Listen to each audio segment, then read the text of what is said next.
मेहनतीने एकही नवं घर वाढू दिलं नाही. हे सगळे तुमच्या कष्टाचे फळ आहेत.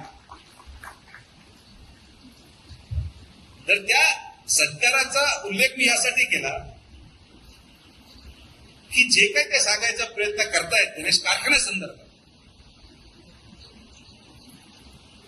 तर मी तुम्हाला एक गोष्टीची खात्री तेव्हाही दिली आणि आजही देतो की या क्षणापासून किंवा त्या दिवसापासून ज्या कालावधीमध्ये आपल्या पॅनलचा पराभव झाला त्या कालावधीपासून तर शेवटच्या जोपर्यंत मी आहे तोपर्यंत गणेश सहकारी साखर कारखान्याची निवडणूक मी लढवणार नाही, आमचे लोक लढवणार नाही, आमचे कार्यकर्ते लढवणार नाही.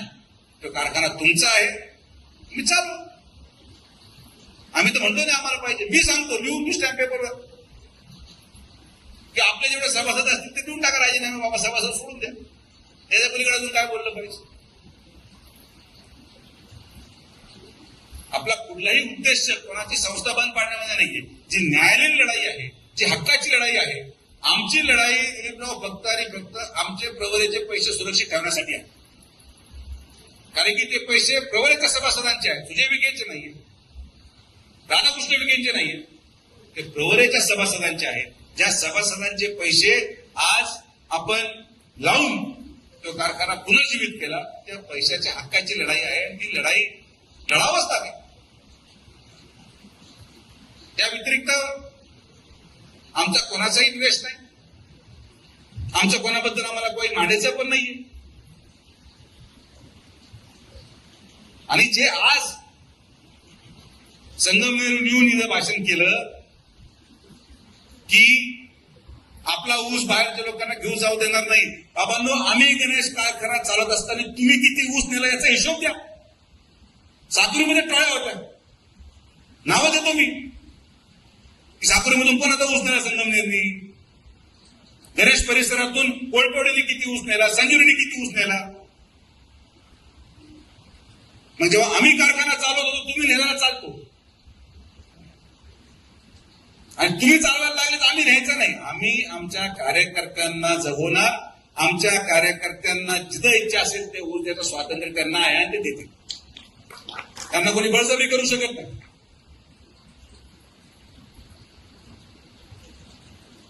तर माझं मी तुम्हाला स्पष्ट सांगतो, माझा वाद कुठल्याही व्यक्तीशी नाही.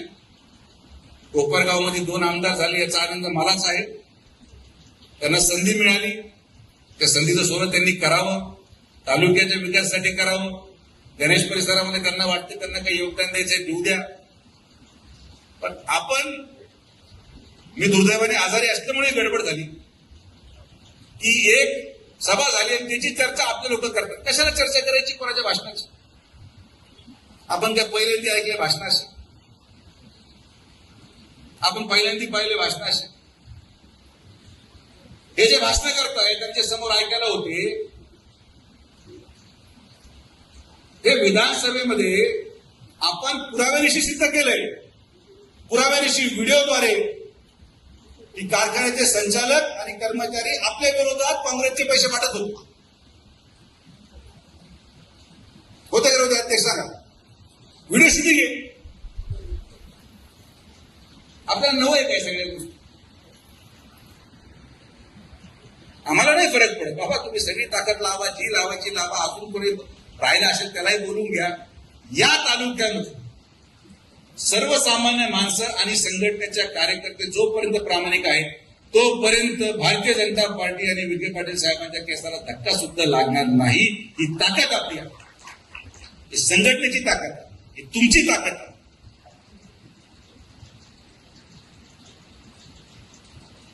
तर आपल्याला संघर्ष नवा नाही, आपल्याला पुरवड्या नव्या नाहीये, आपल्याला शेजारून झालेलं अतिक्रमण नवं नाही. आपण कुठल्याही परिस्थितीमध्ये कोणाची चर्चा करता कामा नये, ही काळजी आपल्याला घ्यायची. आपल्याला चर्चा करायसारखं भरपूर आहे ना. गोदावरीची चर्चा करा, कालव्याची चर्चा करा, पाण्याची चर्चा करा, एमआयडीसीची चर्चा करा. आज राहता तुम्हाला मी सांगतो, लिहून देतो की 2 वर्षामध्ये जेव्हा राहत्या शहरामध्ये तुम्ही जाल, आज एक जाऊन या, फोटो काढा, व्हिडिओ काढा, आणि 2 वर्षानंतर राहत्या शहरामध्ये तुम्हाला ते शहर ओळखू येणार नाही. एवढं अवढव्य आणि सुंदर शहर आपण राहता करणार आहोत. राहताची ओळख, त्याची सुंदरता राहील. आपलं काम आहे, आपण सत्तेमध्ये आहोत, आपण काम. विरोधकाची चर्चा होता का? आपण आपली चर्चा करा, मजा करा, काय त्रास करू. सगळ्यांचे काम होतील असंही नाही, काही कामं मागे राहतील, काही कामं पुढे येतील.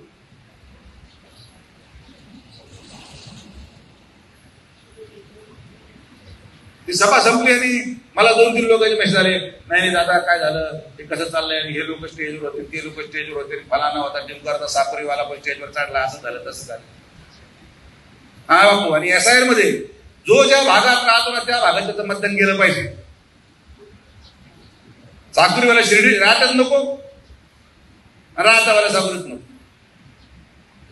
तो साखरीत राहतो तर साखरीत मतदान जाईल, आणि जर राहत तर मतदान राहतात नाही. तुम्ही सगळेजण एवढ्या वर्षापासून राजकारण पाहता करता, एवढ्या वर्षापासून आपण संघर्ष करतो.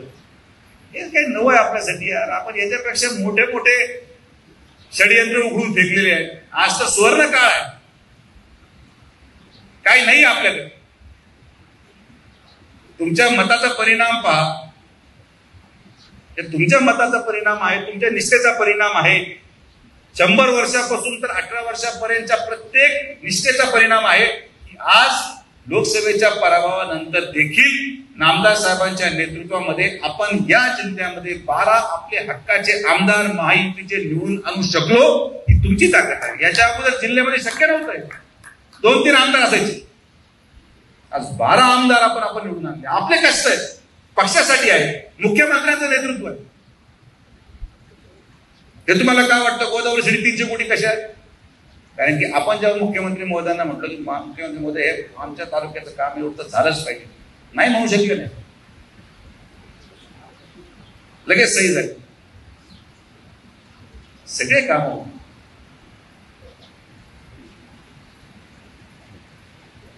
तर चर्चा करण्यासाठी गोष्टी भरपूर आहेत. नेगेटिव्ह चर्चा कृपया करून करत नका जाऊ, त्याने निष्पन्न काही होत नाही. मी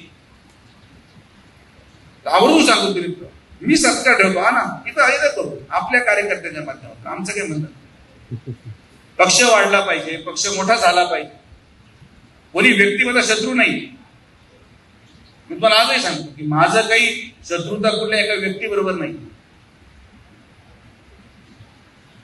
आणि आपण संयमाचीच भूमिका बजावतो. आपण संयमच ठेवलं पाहिजे. कितीही शेजारून अतिक्रमण आलं, कितीही शेजारून अतिक्रमण येऊन भाषण झाले, आपण आपलं काम विकासावर चालू ठेवलं पाहिजे. कारण की आपलं मतदान हे विकासावर आहे, आपलं मतदान हे प्रगतीवर आहे, आपलं मतदान या मतदारसंघाच्या आणि राहत्या तालुक्याच्या लोकांच्या उज्ज्वल भविष्यासाठी आहे. म्हणून लोक मतदान टाकतात, लोक येतात भाषण ऐकायला, मतात रूपांतर होणार नाही. तर ना 40 वर्षाच्या इतिहासामध्ये, 30 वर्षाच्या इतिहासामध्ये ना शिर्डीमध्ये 23-0 झाला असता, ना राहत्यामध्ये 23-0 झाला असतं. 1 साइड मेजॉरिटी दिली लोकांनी, 1 साइड. कसला परिणाम? विश्वासाचा परिणाम आणि नेतृत्वावर असलेला विश्वास, नेतृत्वावर असलेली आत्मीयता, याचा परिणाम. त्यामुळे शांतता धरा, फार पेटून उठू नका, निवांत आपल्या गावी रिलॅक्स करा. भांडायचं गावात भांडा, इकडे नका.